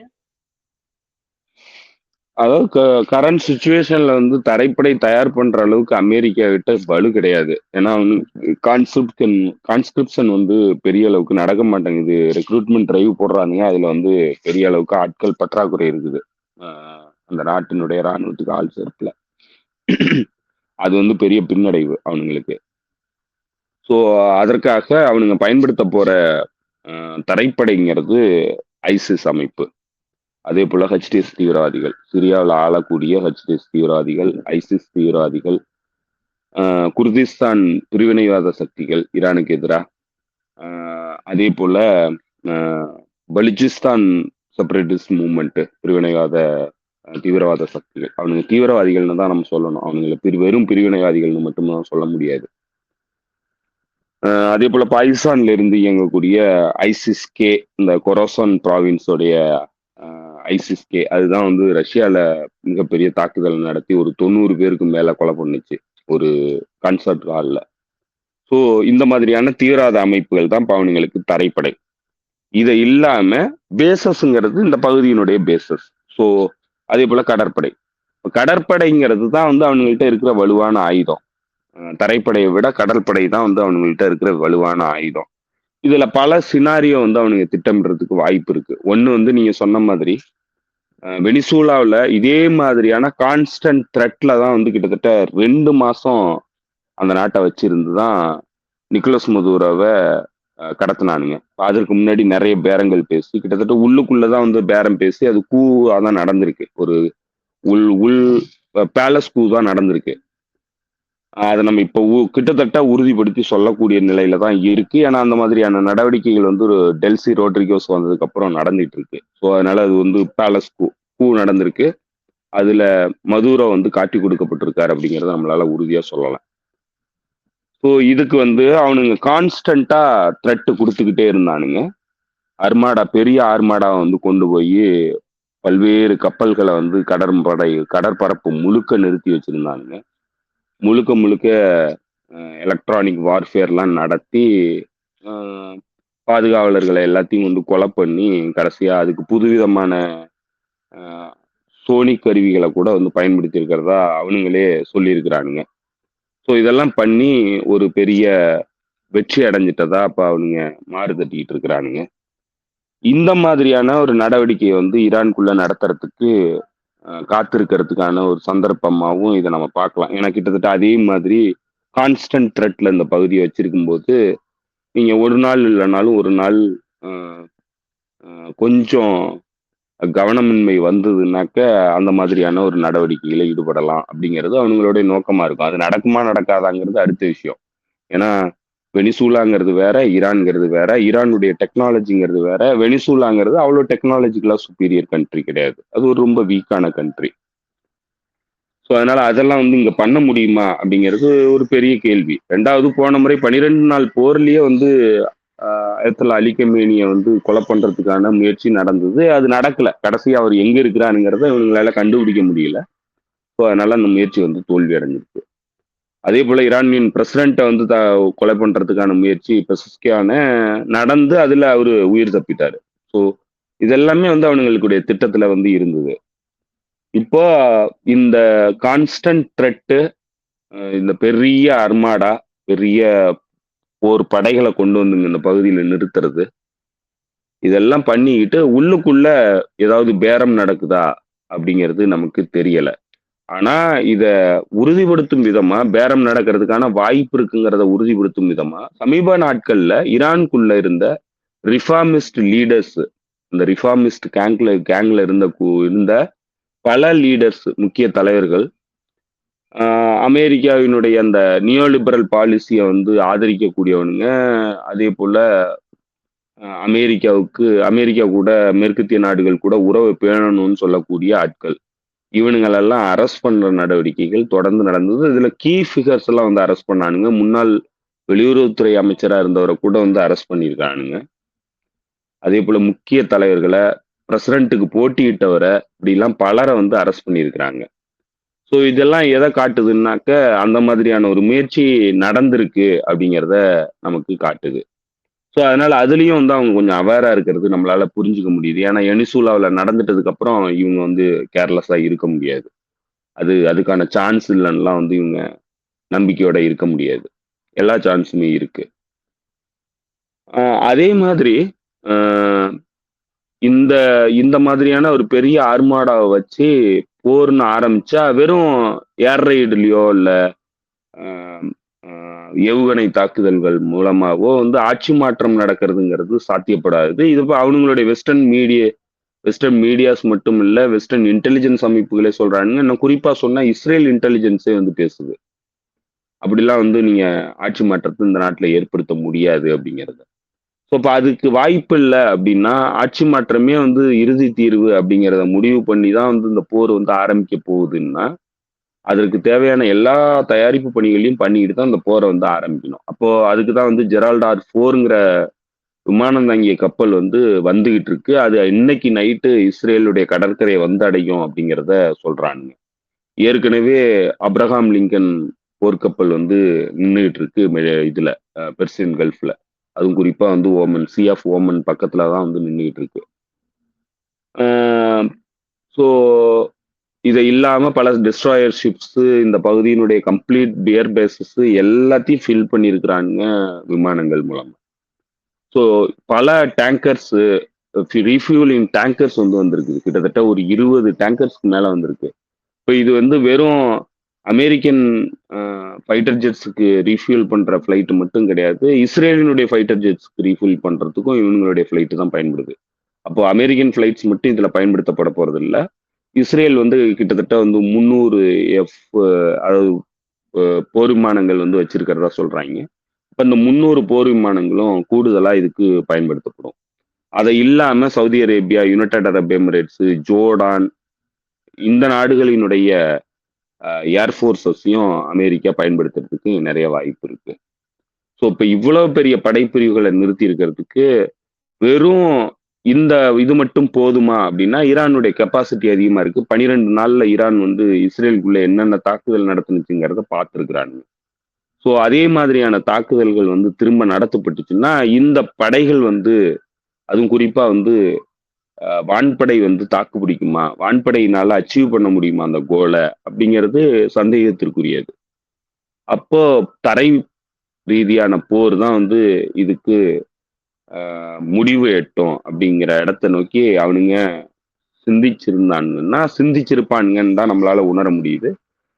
அதுக்கு இவனுங்கள்ட்ட படைப்பிரிவுகள்ங்கிறது பலம் இல்லாத சூழ்நிலை இருக்கு. அதே போல படைப்பிரிவுகள், அமெரிக்க வீரர்கள் வந்து உயிரிழப்புகளை சந்திச்சாங்கன்னா, அது அமெரிக்காவினுடைய உள்நாட்டுக்குள்ள மிகப்பெரிய பிரச்சனைகளை உருவாக்கும், அழுத்தத்தை கொடுக்கும். அப்ப போரை வந்து தொடர்ந்து நடத்த முடியாது அமெரிக்கன் அரசாங்கத்தினால.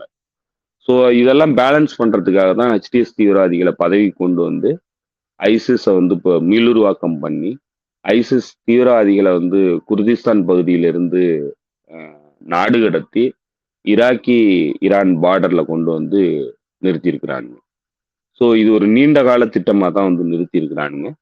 இந்த போர் இப்ப ஆரம்பிச்சாலும் சரி, இல்லைன்னு ஒரு 5 வருஷம் கழிச்சு ஆரம்பிச்சாலும் சரி, இன்னொரு 10 வருஷம் கழிச்சு ஆரம்பிச்சாலும் சரி, இதுதான் வந்து அவங்களுடைய திட்டம். ஒட்டுமொத்தமா எல்லா தரப்புல இருந்தும் இந்த தாக்குதல் வந்து ஆரம்பிக்கணும் அப்படிங்கிறது தான் அவனுங்க திட்டமா வச்சிருக்கிறாங்க. இப்போ இது வெறும் ஈரானுக்கு எதிரான தாக்குதலா மட்டும் பண்ணிட்டாக்க அவங்களுடைய எய்ம் வந்து முழுமையா அச்சீவ் ஆகாது. ஸோ அப்போ வெறும் ஈரானுக்கு எதிரான தாக்குதலா இது முடியாது. இது லெபனான்ல ஹெஸ்புல்லாவுக்கு எதிரான தாக்குதல், யமன்ல அன்சர் அல்லாவுக்கு எதிரான தாக்குதல், அதே போல ஈராக்ல பாப்புலர் மொபிலைசேஷன் யூனிட்டுக்கு எதிரான தாக்குதல். ஸோ இது எல்லாத்தையும் சேர்த்து ஒட்டுமொத்தமா இந்த இந்த சாப்டரை வந்து அவனுங்க ஃபினிஷ் பண்ணா மட்டும்தான் மீண்டும் வந்து இவனுங்க இந்த பகுதியில இந்த த்ரெட் இல்லாம முழுமையான கட்டுப்பாட்டை இந்த பகுதியில வந்து வச்சுக்க முடியுங்கிறது தான் அவனுங்களுடைய இறுதி திட்டமா அவனுங்க வைக்கிறானுங்க. ஸோ இப்போ இதுக்கு எல்லாத்தையும் சேர்த்து தான் வந்து அவனுங்களுடைய ஸ்ட்ராட்டஜி வந்து வடிவமைச்சு இந்த தீவிரவாதிகள் எல்லாத்தையும் தயார்படுத்தியிருக்கானுங்க. அதே போல இப்போ சமீபத்துல குர்திஸ்தான் விடுதலைக்காக போராடுற அமைப்புகள்னு சொல்லிட்டு இருக்கிற பல அமைப்புகள், அதுவும் ஈரான்ல இருக்கக்கூடிய குர்திஸ்தான் பகுதியினுடைய விடுதலைக்காக போராடுறேன்னு சொல்ற பல அமைப்புகள் சேர்ந்து ஒரு அலைன்ஸை உருவாக்கி ஒரு குடைக்குள்ள ஒரு கமாண்ட் ஸ்ட்ரக்சருக்குள்ள வந்து போறானுங்க. அதே போல கடந்த ஒரு வருஷத்துக்கு முன்னாடி பலுச்சிஸ்தான் விடுதலை அமைப்பு அப்படின்னு சொல்லிட்டு ஒரே அமைப்புக்குள்ள தீவிரவாத குழுக்கள் எல்லாம் சேர்ந்து விடுதலை போராட்டத்துக்கு போராடின அமைப்புகள்னு சொல்லி எல்லாரும் ஒண்ணு சேர்ந்து ஒரு குடைக்குள்ள இயங்கக்கூடிய ஒரு கட்டமைப்பை உருவாக்குனாங்க. ஸோ இப்போ இது எல்லாமே எல்லாத்தையும் தயார்படுத்தி இருக்கிறானுங்க. எல்லா தரப்புல இருந்தும் தாக்குதல் நடத்துறதுக்கு தயார்படுத்தி இருக்கானுங்க. அதே போல உள்ளுக்குள்ள இருந்தும் தாக்குதல் நடத்துறதுக்கான தயாரிப்பும் நடந்துகிட்டு இருக்கு. அதுதான் இந்த தீவிரவாத வன்முறை வெறியாட்டம்ங்கிறது இந்த போராட்டத்தின் மத்தியில வந்து நடந்தது. இப்ப சமீபத்துல 2 நாளா வந்து மீண்டும் வந்து மாணவர் போராட்டங்கிற பேர்ல இந்த சாவினுடைய மொனார்கிஸ்ட் ஆதரவாளர்கள் வந்து ஈரான் அரசுக்கு எதிரானதும் ஸ்லோகங்களையும் சுப்ரீம் லீடருக்கு எதிரான ஸ்லோகங்களையும் எழுப்பி போராட்டத்தில் ஈடுபட்டு அதற்கு எதிராக இஸ்லாமிய ரெவல்யூஷனுக்கு எதிராக, அதாவது ரெவல்யூஷனுக்கு ஆதரவான மாணவர்களை வந்து தாக்கி இருக்கிறானுங்க. அதுல பலருக்கும் கத்தி குத்து நடந்திருக்கு. இவங்கெல்லாம் கத்தி எடுத்துட்டு வந்து குத்தி இருக்கிறானுங்க. இதுல இன்னைக்கு போராட்டம் வந்து பெரிய அளவுக்கு அரசுக்கு ஆதரவான போராட்டம் பல்கலைக்கழகம் முழுக்க நடந்துகிட்டு இருக்கு. அது நடந்து ஒரு 2-3 மணி வரைக்குள்ள நடந்து முடிஞ்சிருச்சு. அதுல மீண்டும் வந்து இந்த ரெசா பல்லவியினுடைய ஆட்கள் வந்து அரசுக்கு எதிராக வந்து போராட்டத்தில் ஈடுபட்டு இருக்கிறானுங்க. வன்முறை வெறியாட்டத்தில் ஈடுபட்டு இருக்கிறானுங்க. இது வந்து இப்போ மாணவர்கள் மத்தியிலையும் வந்து அந்த பிரச்சனையை வந்து கொண்டு வந்துகிட்டு இருக்கிறானுங்க. ஸோ இப்போ இது வந்து ஆரம்பமா நம்மளால பார்க்க முடியும். கடந்த முறை ஏற்பட்ட போராட்டம் மாதிரி மீண்டும் வந்து இந்த மாதிரியான போராட்டத்தை வந்து உள்ளுக்கு ஆரம்பிக்கிறது திட்டமா வச்சிருக்கானுங்கிறத நம்மளால பார்க்க முடியுது. ஸோ இப்படி எல்லா ஹைபிரிட் வார்ஃபேர் முயற்சிகள் எல்லாத்தையும் வந்து பண்ண ஆரம்பிச்சிருக்கிறானுங்க. இது எல்லாத்தையும் பண்ணிட்டு சமகாலத்துல வெளியிருந்து தாக்குதல், நீங்க சொல்ற மாதிரி காலாட்படையின் மூலமான தாக்குதலையும் வந்து பண்ணா மட்டும்தான் ரெஜிம் சேஞ்ச நடத்த முடியுங்கிறது இப்ப அவங்களுடைய கால்குலேஷனா இருந்ததுன்னா படைத்துறுப்புகளையும் இறக்குவானுங்க. அப்ப படைத்துறுப்புகள் இறக்குறதுல நிறைய சிக்கல்கள் இருக்கு. அது நம்ம போக போக இந்த பிரச்சனையுடைய தீவிரம் வந்து எந்த மாதிரி போகுதுங்கிறத பொறுத்துதான் வந்து அதை நம்ம அனுமானிக்க முடியும். இப்போதைக்கு இருக்கிற படைகளை வச்சுக்கிட்டு இந்த ஏர் ரைடு, அதே போல ப்ராக்சி ஃபோர்ஸஸை வச்சுக்கிட்டு தரைப்படை வழியான தாக்குதல், இப்படி பல்வேறு திட்டங்களோட தான் வந்து இவனுங்க தயாரிப்பு பணியில ஈடுபட்டு இருக்காங்க. இப்போ இதற்கு கவுண்டர் ஸ்ட்ராட்டஜி வடிவமைக்கக்கூடிய ஈரான் ஆக்சிஸ் ஆஃப் ரெசிஸ்டன்ஸ் என்ன பண்றாங்கன்னா, இதற்கு தான் வந்து popular mobilisation unit certificate of martyrdom இதை வந்து சைன் பண்ணாங்க. அதாவது வீரமரண சாசனம் சைன் பண்ணாங்க. கிட்டத்தட்ட பலரும் வந்து வாலண்டியரா வந்து அந்த லெட்டரை வந்து சைன் பண்ணியிருக்காங்க. அதுல இன்னும் குறிப்பா சொன்னா எக்ஸ் சர்வீஸ்மேனா இருந்த வெட்டாரனா இருந்த அமெரிக்காவினுடைய சோல்ஜரும் அந்த மார்டடம் லெட்டரை வந்து சைன் பண்ணியிருக்கிறார். ஏற்கனவே வந்து ஈராக் போர்லயோ ஆப்கானிஸ்தான் போர்லயோ ஈடுபட்ட ஒரு அமெரிக்கன் சோல்ஜர் உட்பட மார்டடம் லெட்டர் வந்து சைன் பண்ணியிருக்கிறாங்க. இது அதற்கான கவுண்டர் நடவடிக்கையா வந்து நடந்திருக்கு. இப்ப என்னன்னா, வீரமரணத்துக்கான போர்ல நாங்க பங்கெடுக்க தயாரா இருக்கோம், ஈரானை பாதுகாக்கிறது எங்களுடைய பிரதான நோக்கங்கிறத அவங்க இது கிட்டத்தட்ட வந்து சியா இஸ்லாமிய பிரிவினுடைய போரா வந்து அவங்க பாக்குறாங்க.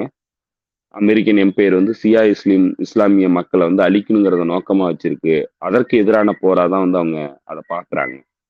இதுல கிராண்ட் அயத்துல்லா அலி சிஸ்தானி, ஈராக்ல இருக்கக்கூடிய நஜாஃப்ல இருக்கக்கூடிய கிராண்ட் அயத்துல்லா அலி சிஸ்தானி சமீபத்துல ஈரானுடைய ஈராக்குக்கான தூதரை வந்து சந்திச்சு ஒரு விஷயம் சொன்னதா சொல்லி தகவல் வந்திருக்கு. அதுல அவர் என்ன சொன்னதா சொல்லியிருக்கிறாங்கன்னா, ஒருவேளை Ayatollah Ali Khamenei leader Ayatollah Ali கமேனியை வந்து அசோசினேஷன் பண்ணிட்டாங்கன்னா global jihad Ali Sistani announce பண்ணியிருக்கிறாரு அப்படின்னு சொல்லிட்டு தகவல் வந்திருக்கு. இது ஏற்கனவே பல தரப்புல இருந்து வந்தது. ஈரான்ல இருக்கக்கூடிய பல அயத்துல்லாஸ் வந்து இதை வந்து ஏற்கனவே சொல்லியிருந்தாங்க, பார்லிமெண்ட்லயே சொல்லியிருந்தாங்க. ஒருவேளை வந்து அமெரிக்காவோ இல்லை இஸ்ரேலோ அலி அலி கமேனியை வந்து அசோசினேட் பண்ணிட்டாங்கன்னா குளோபல் ஜிகாதை அனௌன்ஸ் பண்ணுவோம் அப்படின்னு சொல்லிட்டாங்க. அப்படி ஒருவேளை அது அனௌன்ஸ் பண்ணா அது ஒரு ரிலீஜியஸ் வார், இது அடுத்த கட்டத்தை நோக்கி நகர்ந்துரும். இந்த போருங்கிறது அடுத்த கட்டத்தை நோக்கி நகர்ந்துரும். ஸோ அவங்க இன்னொரு விஷயத்தையும் ஈரான் தரப்புல இருந்து மீண்டும் மீண்டும் தெளிவுபடுத்திட்டு இருக்கிறாங்க. அதுலயும் குறிப்பா வந்து அயத்துல்லா அலி கமேனி வந்து சொன்னது, அமெரிக்கா ஒரு சிறு தாக்குதல், அமெரிக்காவோ இஸ்ரேலோ ஒரு சிறு தாக்குதல் இப்போது நடத்தினா கூட இது பிராந்திய போராதான் போகும் அப்படிங்கிறத அவரு தெளிவுபடுத்திட்டாரு. அதை யாராலையும் தடுக்க முடியாதுங்கிறத சொல்லிட்டாரு. இன்னும் உக்கரமா பேசும்போது அவர் சொல்லியிருக்கிற இன்னொரு முக்கிய விஷயம், அமெரிக்காவினுடைய படைகள் வந்து பயங்கரமான படைகள், பிரம்மாண்டமான படைகள் அப்படின்னு சொல்லிட்டு ட்ரம்ப் சொல்றான். அது உண்மைதான். ஆனா எவ்வளவு பயங்கரமான பிரம்மாண்டமான படையா இருந்ததுனாலும் ஒரு அறை வாங்கும்போது விழுந்தா எழுந்திருக்க முடியாது அப்படிங்கறத சொல்லியிருக்காரு. இன்னொரு விஷயம் சொன்னாரு, விமானம் தாங்கிய போர்க்கப்பல் ஆபத்தானது, அதை விட ஆபத்தானது அதை கடல்ல வந்து வீழ்த்தக்கூடிய மூழ்கடிக்கக்கூடிய ஆயுதம் அப்படிங்கறத சொன்னார்.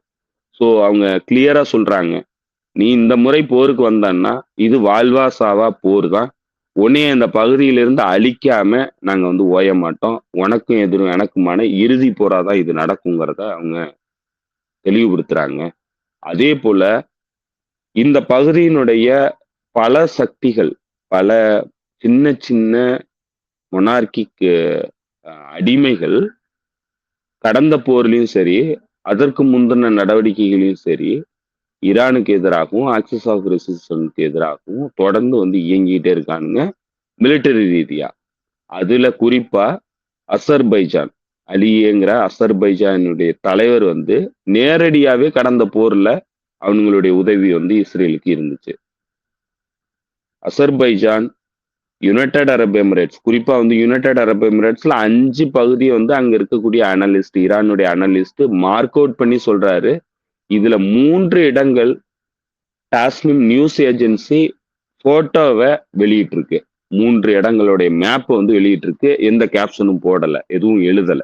அப்படின்னா அதெல்லாம் டார்கெட்டுங்கிறத அவங்க சிம்பாலிக்கா சொல்றாங்க. யுனைடெட் அரப் எமிரேட்ஸ், அதே போல அமெரிக்காவினுடைய தூதரகங்கள், இந்த பகுதியில் இருக்கக்கூடிய தூதரகங்கள், அப்புறம் குவைத், கத்தாரு, பஹ்ரைன், ஜோர்டான், இது எல்லாமே வல்னரபிள் அப்படின்னு சொல்றாங்க. இதுல பல நாடுகள் வந்து ஒரு அடி அடிச்சாலே வேலை முடிஞ்சிடும். அதே போல ஆயில் ரிசோர்சஸ் ரிஃபைனரிஸ்ல வந்து தாக்குதல் நடத்தினா ஒட்டுமொத்தமா இந்த நாடுகள் எல்லாம் வந்து முடிஞ்சு போகும். இதுல என்ன குறிப்பா நம்ம சொல்லணும்னா, பஹ்ரைன் போன்ற நாடுகள்ல 80% சியா முஸ்லீம் வாழக்கூடிய நாடு. அங்க இருக்கிற ரூலர்ஸ் மட்டும்தான் சுன்னி இஸ்லாம் பிரிவை சார்ந்தவன். ஸோ அவன்லாம் வந்து அவனுடைய நாட்டுல வந்து ஏற்கனவே ஒரு ரெசிஸ்டன்ஸ் அமைப்பு உள்ளுக்கு இருக்கு. ஸோ அந்த நாடே வந்து கொந்தளிக்கும். அந்த நாட்டின் மீது தாக்குதல் நடத்தினா அதுக்கப்புறம் அந்த நாட்டினுடைய ஆட்சி அதிகாரம்ங்கிறது மக்கள் கையில போறதுக்கான எல்லா வாய்ப்பும் இருக்கு. அதே போலதான் மற்ற நாடுகளும் எல்லாருமே ஏற்கனவே கடுமையான கோபத்துல இருக்காங்க. இந்த இனப்படுகொலையிலேயே வந்து கடுமையான கோபத்துல இருக்கிறானுங்க. இந்த நாடுகளினுடைய கையாளாகத்தனம் இல்லைன்னா சொல்ல போனா காம்ப்ளிசிட்டி, இந்த போர்ல வந்து எப்படி எல்லாம் இவனுங்க உதவி பண்ணானுங்க, துரோகிகளா இருந்தானுங்கிறதுல கடுமையான கோபத்துல இந்த மக்கள் எல்லாமே இருக்கிறாங்க. 2வது சின்ன சின்ன நாடுகள், மக்கள் தொகையில மிக குறைந்த அளவு மக்கள் தொகை கொண்ட நாடுகள். பஹ்ரைன்லாம் வந்து ரொம்ப குறைவான மக்கள் தொகை கொண்ட நாடு. அதே போல யுனைடெட் அரப் எமிரேட்ஸே வந்து ஒரு 14-15 லட்சம் மக்கள் வாழக்கூடிய நாடு தான். ஏன்னா வெளிநாட்டுக்காரங்க தான் வந்து அதிகமே தவிர துபாய் மக்கள் வந்து எமராத்திஸ் வந்து ரொம்ப கம்மி. அதே போல துபாய்க்குள்ளேயே இப்போ நீங்க யுனைடெட் அரப் எமிரேட்ஸ்ங்கிறது எமிரேட்ஸ் 5-6 எமிரேட்ஸ் இருக்கு. அந்த எமிரேட்ஸ்குள்ளேயே வந்து பல பிரிவுகள் இருக்கு. ஏற்கனவே அவங்களுக்கு இடையிலான முரண்பாடுகள் ரொம்ப கூர்மையா இருக்கு. ஏன்னா அபுதாபிங்கிறது கிட்டத்தட்ட வந்து யாருடைய எந்த எமிருடைய இதுவும் வந்து கேட்கறது இல்ல, அவனுங்களை தான் முன்னிலைப்படுத்திக்கிறானுங்கிற ஒரு முரண்பாடு இருக்கு. ஸோ அதனால யுனைடெட் அரப் எமிரேட்ஸ் மீதெல்லாம் தாக்குதல் நடத்தப்பட்டுச்சுன்னா அந்த நாட்டினுடைய ஆட்சி அதிகாரமே அவனுங்க கையில இருக்குமாங்கிறது தெரியல இப்ப ரூலிங் கிளாஸ் கிட்ட. ஸோ அதனால பல ட்ரமாட்டிக்கலான சேஞ்சஸ் இந்த பகுதி முழுக்க உருவாகும். அதற்கு என்ன வேலைலாம் பண்ண முடியுமோ அதெல்லாம் பண்ணுவாங்கிறத வெளிப்படையாவே Iranian media, Iranian analyst, Iranian leadership, ஈரானுடைய பொலிட்டீசியன்ஸ் எல்லாருமே வெளிப்படையாவே பேச ஆரம்பிச்சிட்டாங்க. ஸோ அதனால இது வந்து சாதாரண போரா இருக்காது. இந்த பகுதியினுடைய ஒட்டுமொத்த பவர் பேலன்ஸை மாத்தும் அப்படிங்கிறத அவங்க கிளியரா இண்டிகேட் பண்றாங்க. அதுதான் நடக்கும், உறுதியா நடக்கும். ஸோ இதுதான் இப்போ இங்க இருக்கிற சூழல். இப்போ ஏன்னா அமெரிக்காங்கிறது இந்த போரை இறுதி போரா பார்த்து இதுக்கு தேவையான எல்லா நடவடிக்கைகளையும் பண்ணிக்கிட்டு தான் வரான். ஸோ அதனால அதுல தரைப்படை ரீதியான தாக்குதல் நடத்துறதுக்கான வாய்ப்பும் இருக்கு, இல்லைன்னு மறுக்க முடியாது. அதே நேரத்துல அதை கவுண்டர் பண்றதுக்கான எல்லா நடவடிக்கைகளையும் ஈரான் தரப்பும் ஆக்சிஸ் ஆஃப் ரெசிஸ்டன்ஸ் தரப்பும் பண்ணிட்டு இருக்கு. அது கம்ப்ளீட்டா அந்த பகுதியினுடைய பவர் பேலன்ஸை சேஞ்ச் பண்ணக்கூடிய நடவடிக்கைகள். இதுல நம்ம ஸ்ட்ரெயிட் ஆஃப் ஹோர்முஸ்ங்கிறது கிட்டத்தட்ட உலகத்தினுடைய வர்த்தகத்துல ஒரு 20% வர்த்தகம் வந்து ஸ்ட்ரெயிட் ஆஃப் ஹோர்முஸ்ல இருந்து போகுது. இங்க இருக்கிற oil rich state Qatar, United Arab Emirates, இவங்களுடைய ஆயில் வர்த்தகம், இவங்களுடைய ஒட்டுமொத்த வர்த்தகமுமே இந்த பகுதி வழியா தான் போயிட்டு இருக்கு. ஸோ இது எல்லாமே கம்ப்ளீட்டா நிறுத்தப்பட்டுரும், வேலை முடிஞ்சது. அதே போல பபல் மெண்டாப், ரெட் சி வழியா போயிட்டு இருக்கிற சுயஸ் கனால் வழியா போயிட்டு இருக்கக்கூடிய வர்த்தகம் எல்லாமே யமன் அன்சரல் அமைப்பினால நிறுத்தப்படும். இன்னைக்கு யமன்ல ஸ்டேட் ஆஃப் எமர்ஜென்சி டிக்ளேர் பண்ணியிருக்கிறாங்க. ஏன்னா அந்த அளவுக்கு அலர்ட்டா வந்து இருக்க சொல்லியிருக்காங்க. எப்போ வேணாலும் தாக்குதல் நடத்துறதுக்கான வாய்ப்பு இருக்கு அப்படிங்கிறத, ரீஜனல் சுச்சுவேஷன் மோசமா இருக்கு, அதனால யமன் முழுக்க ஸ்டேட் ஆஃப் எமர்ஜென்சியை வந்து ஃபாலோ பண்ணுங்க அப்படிங்கிறத சொல்லியிருக்கிறாங்க. ஸோ அதனால இதுல பபல் மெண்டாப்பு கிட்டத்தட்ட நீங்க உலகத்தினுடைய ஒரு 10-15% வர்த்தகம் வந்து பபல் மெண்டாப் வழியா தான் நடக்குது. வர்த்தகம் வந்து போக்குவரத்துங்கிறது அது வழியா தான் போகுது. ஸோ கிட்டத்தட்ட உலகத்தினுடைய ஒரு 30-40% வர்த்தகத்தை வந்து பிளாக் பண்றதுக்கான சோக் பாயிண்ட் 2 ஆக்சிஸ் ஆஃப் ரெசிஸ்டன்ஸினுடைய கையில இருக்கு. இதை இல்லாம நீங்க வந்து ஆக்சுவலா வந்து யூட்டிலைஸ் பண்ணாத பல விஷயங்கள் வந்து ஹெஸ்புல்லா தரப்புகிட்ட இருக்கு. மெடிட்டரேனியன்ல வர்த்தகம் பண்றதை தடுக்கக்கூடிய அளவுக்கு வல்லமை வந்து ஹெஸ்புல்லா கிட்ட இருக்கு. ஸோ அதனால இவங்கள்ட்டையும் வந்து பவர் இல்லைன்னுலாம் நம்ம சொல்ல முடியாது. இவங்கள்ட்டையும் வலுவான பவர் இருக்கு, டிஸ்டர்ப் பண்றதுக்கான எல்லா பவரும் இருக்கு. ஸோ அதனால இந்த போருங்கிறது ஆரம்பிச்சதுன்னா ஒட்டுமொத்தமா இந்த பகுதியினுடைய தலையெழுத்தையே மாற்றக்கூடிய போராதான் முடியும்.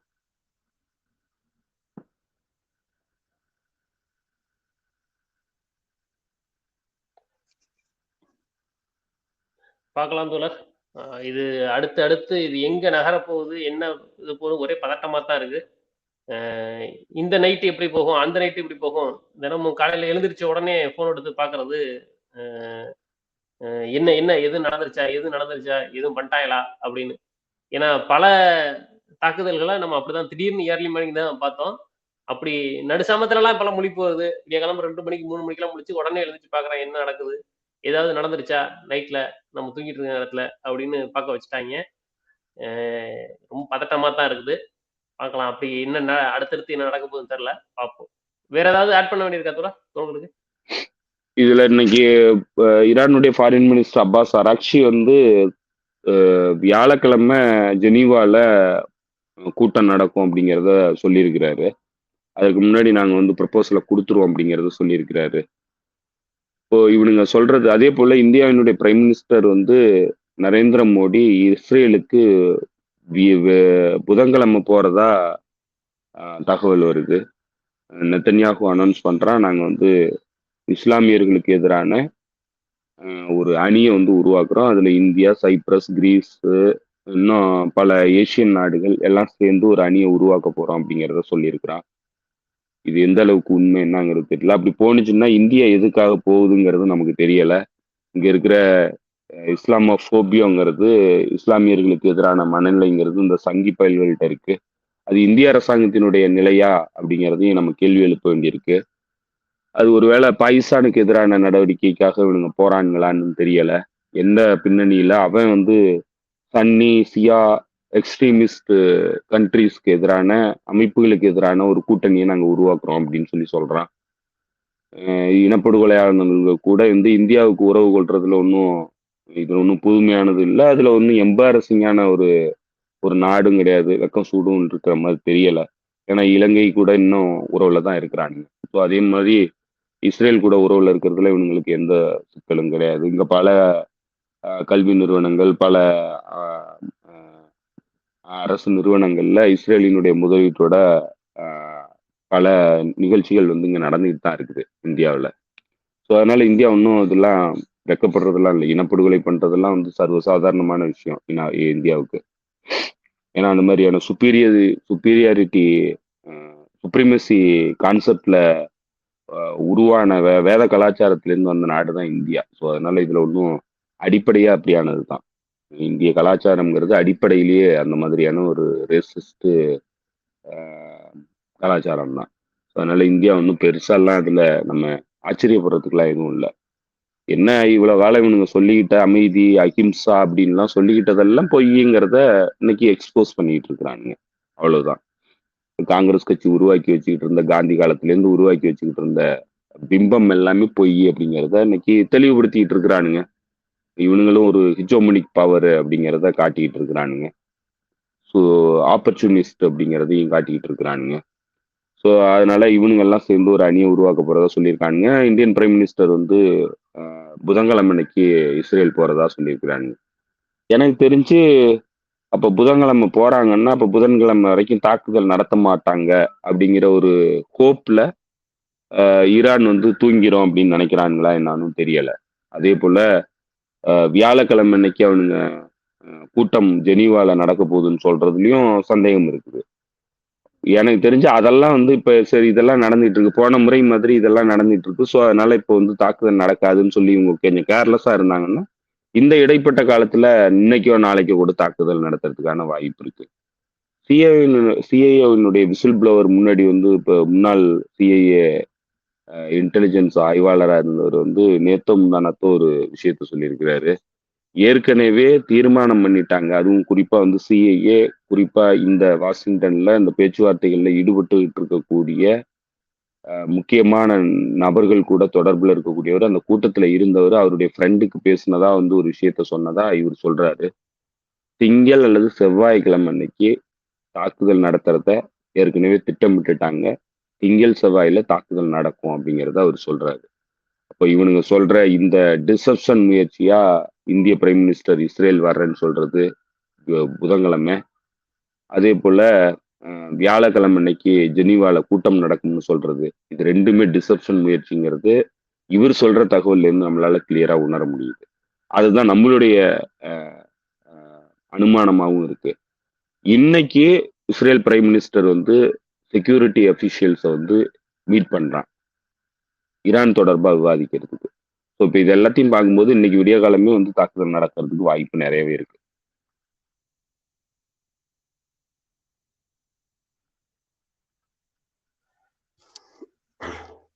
போன விடிஞ்ச நீங்க சொல்ற மாதிரி விடியும் போதுதான் தெரியும். தோள்கள் இதை கேட்கும் போதுதான் என்ன நடந்திருக்குன்னு தெரியும். நம்ம முதல்ல நைட்டு தான் 2ஆம் தேதி நைட்டு ஸ்டார்ட் பண்ணிக்கிட்டு இருக்கிறோம். தோழர்கள் 23ஆம் தேதி காலையில கேட்பாங்க. அப்பதான் தெரியும் இது என்ன நடந்திருக்கு அந்த நேரத்துல அப்படின்னு.